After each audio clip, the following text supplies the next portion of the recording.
back to Volume 2. I'm here in the art section of the bookstore reading about babies. Did you know that Mother Teresa once said, "Love is a fruit in season at all times, and within reach of every hand"? So true. Anyway, the art section here at Volume 2 is full of books about technique, art history, and specific artists. I always like taking a deeper dive into an artist when I'm maybe only more familiar with their famous work. It's easy to forget that they didn't just walk into the studio one day and say, "I'm going to paint a masterpiece." They worked every single day honing their craft, their technique, and finding subjects that really interested them. Beneath every painting in every museum, there's years of color tests, practice runs, frustrations, tears, and probably a bit of linseed oil. Except for that frou-frou hippy-dippy performance arts crap. That stuff doesn't count. It's like calling a 40-minute Grateful Dead jam a symphony. It's nonsense.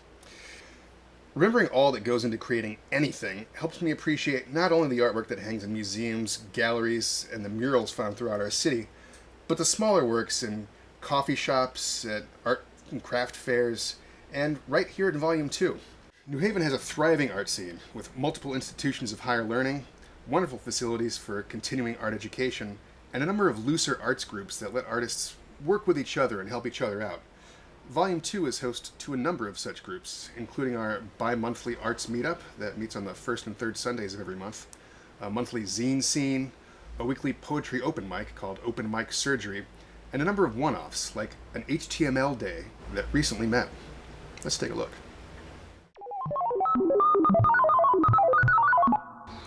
Today is HTML Day, sort of an annual celebration of HTML happening worldwide. There's events in over 30 cities around the world where people are gathering to celebrate and write HTML together. HTML, or hypertext markup language, is the code that every website you've ever visited is made of. And I know that sounds complicated, but it's actually quite simple and easy to learn. So we've gathered today with a few zines describing how to write HTML.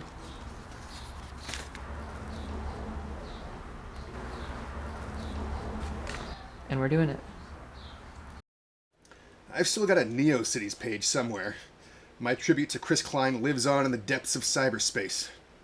We've also got a wonderful website for Volume 2, so be sure to check that out for a full calendar of our events. Volume 2 also has a number of other wonderful artists in its orbit who we support by offering them good vibes and a place to showcase their work over in our community space. Let's see work from a couple of them now.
Wow.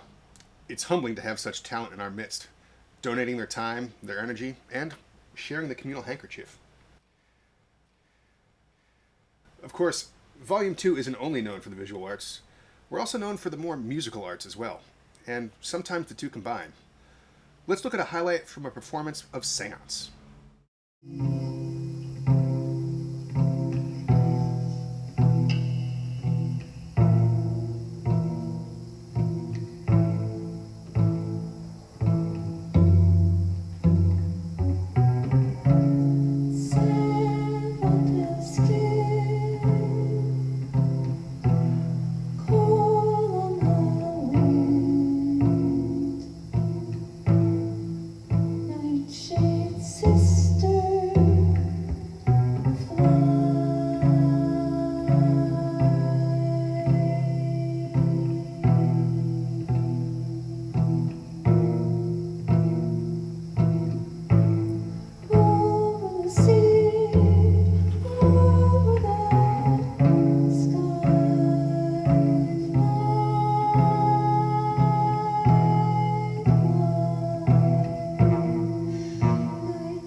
Truly stunning.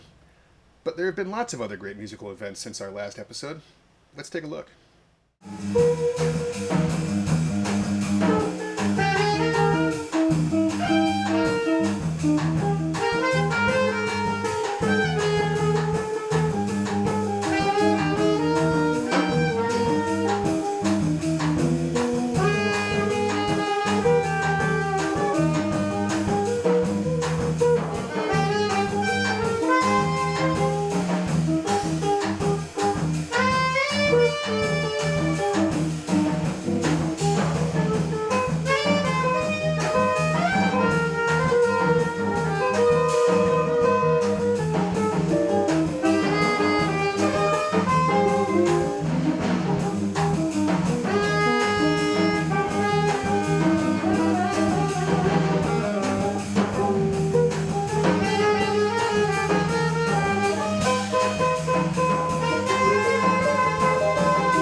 Wow, we're really cooking now.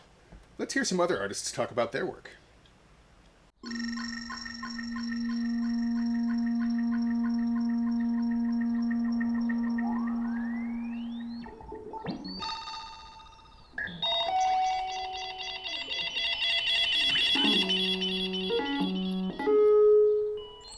So noise is, in a musical sense, timbre.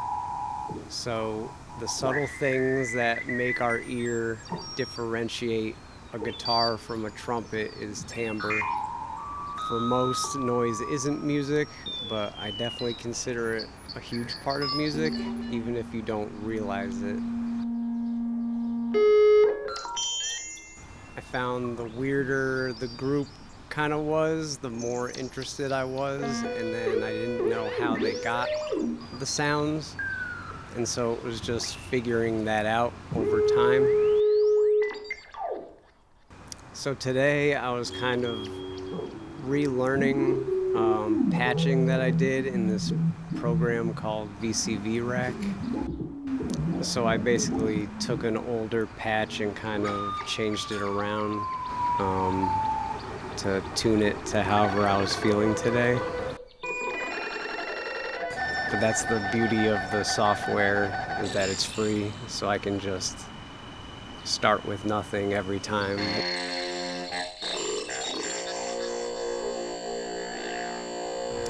So I'm pretty sporadic. It's kind of an interaction between me and the sensitivity of the controller, how hard I push something. So if I go too loud, I'll be thinking about going quieter. So for a set that I would play, I would kind of, and at least with this laptop, I would get my patches that I liked and just kind of figure out what order I would like them to go in. A lot of it is just how I'm feeling and what my fingers feel like hitting the buttons, and kind of figuring out a pacing based on what the modular gives back, because I have it so that when I push some buttons, it'll send random values to parameters on it, and so each button press will yield something different every time, depending on things like velocity or the pressure or the note. And so I kind of just work with it, hitting a key and having something different happen each time. It could be the same key, but it'll be different. That's usually the goal.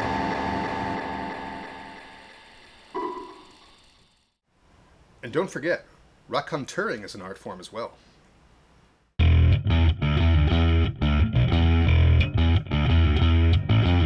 There was a college show with Johnny Winter, this other, baby boomer, and they took the door off at this was at Quinnipiac College. There was a crowd of, once again, people that couldn't get in, and so they somehow unscrewed the doors to the gymnasium, and and all of a sudden the door comes off, and there was a huge crowd inside there, and they all looked pretty damn surprised when, as the music was playing, when the door came off. And we never actually got in then, because security came quickly. And the look on their face was, how the F did they ever get the damn doors off from the outside? Somebody, I guess, had enough tools to do that. That was then. The easiest show I ever broke into was, I think that was in Rhode Island, where we just walked right in the front door. That was Edgar Winter, and me and my friend was just a gigantic crowd, a throng of people. And I am assuming that a whole slew of us just walked right in for free. But that kind of thing doesn't happen anymore, unfortunately. Why look, it's Perry the Parrot. Hello, Perry. Are you a fan of art? Art Garfunkel? Hell yes. I just got a remastered version of the concert in Central Park where they used AI to take out Paul Simon's parts and replace them with Garfunkel. It's a real work of art. You mean Garfunkel sings the high parts and the low parts? No, it's all high parts. Paul really couldn't match Art's beautiful tenor, so they just got rid of him, added more Garfunkel. And you like this? Yes, I am a fan of art. Fan of art. Cute. No, I meant the visual arts. Painting, drawings, things like that. Oh, no. No, I mean, well, sure, I guess I like the good stuff. The good stuff. Yeah, the good stuff. You know, like Thomas Kincaid. Kincaid, the kitsch master. Yeah, I think we have a puzzle with some of his stuff around here somewhere. Yeah, they're great. They make me feel safe. Plus, the colors are so beautiful. I'm not sure if you know this, but we parrots have tetrachromatic vision, which is far superior to you humans. We can see colors you can't even imagine, even on DSL. You mean LSD? Oh, right. LSD. We're not great spellers, but we have great vision, and so did Kincaid. He must have had a dick sissel in his family tree somewhere. Sorry, a dick sissel? It's a bird. Look it up, Audubon. Sure, okay, but do you like any other painters? You know what else I love? Those paintings of seagulls on the pier.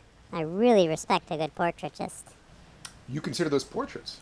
Of course. One time my buddy Clay modeled for one. He said he was just looking for a place to take a dump. But when he landed, this guy started painting him, and, well, he didn't want to be rude, so he just sat there holding it in. Nearly killed him. Oh, neat. I didn't realize pigeons were aware of those kinds of things. How's your friend doing now? Oh, he's dead. Flew into a plane engine. Really rocked our friend group. But his portrait is still hanging at room 314 at the Comfort Inn in North Haven. Every once in a while, me and the guys fly up there, get a look at it through the window. Oh, that's a really nice way to remember your friend. Plus, the manager there drives a convertible, so it's always fun to see if he left the top down. Do a little detail work, if you know what I mean. Perry, that's terrible. Let's hear a message about Bike Party. On Saturday, I did the bike party. We all met at the fountain on the New Haven Green. The rider in charge gave a brief safety talk, we took a group photo, and then we departed.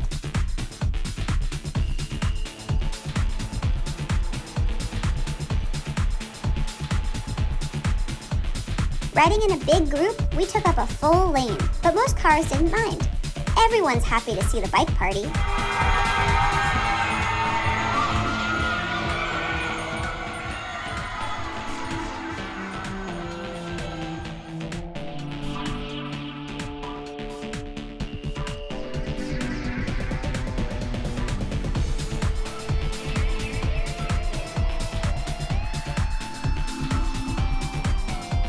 After riding around town for a while, we stopped by the Sound to rest and socialize.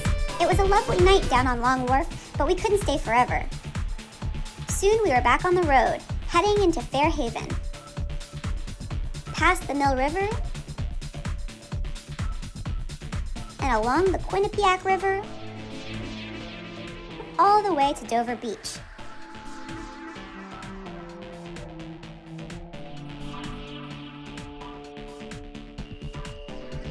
We stopped again to relax, and to play on the playground, hunt for bugs, and try out some of the wild bikes people were using.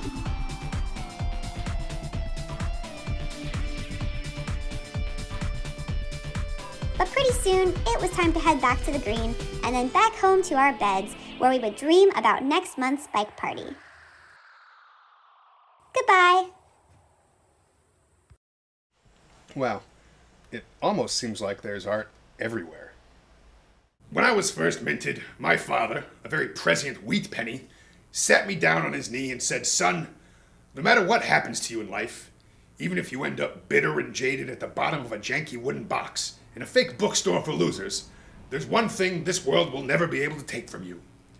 You, son," he told me, "are a work of art." He was referring, of course, to the handsome profile of George Washington emblazoned across my chest.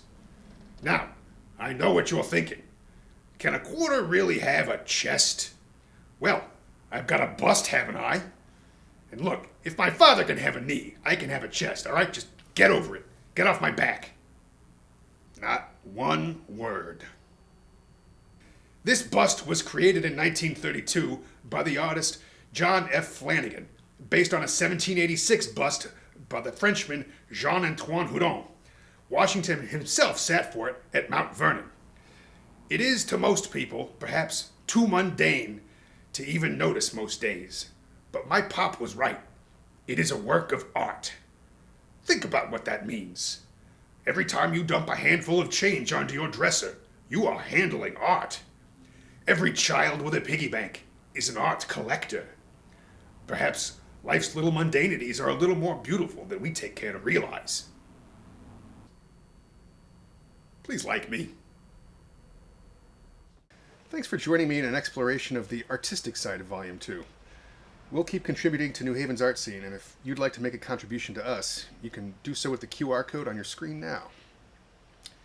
So, until next time, keep drawing, painting, coding, composing, shooting, and whatever else you'd like to do. Just no more over everybody's head performance art. Nobody cares. Now to play us out, here's a performance by Envy and the Sloths.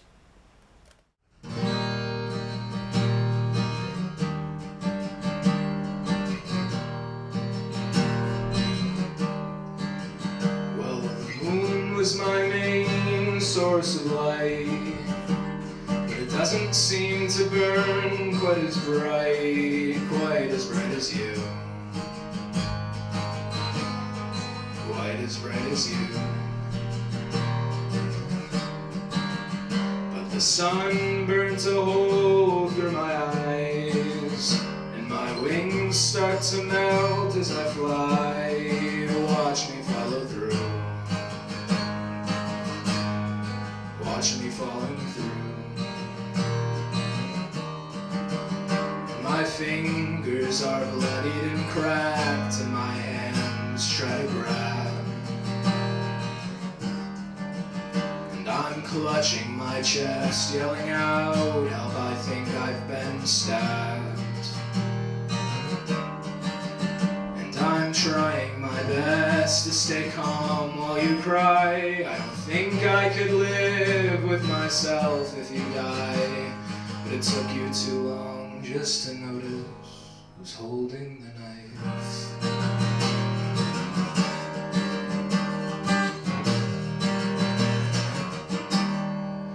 Even black cats turn brown when they lie in the sun, and our lives seem to end just before they've begun, and it's not right.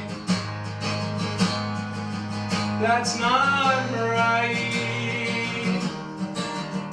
And the tragic old story of how we both passed, how you fell from the sky and your eyes turned to glass, and by night you were the light. And your fingers are bloodied and cracked, and your heart's filled with smoke. And I'm holding your head to my chest as I feel myself choke. And you're trying your best to stay calm while you cry. Please don't let me see heaven, I don't want to die. But it took too much time just to notice who's taking the light.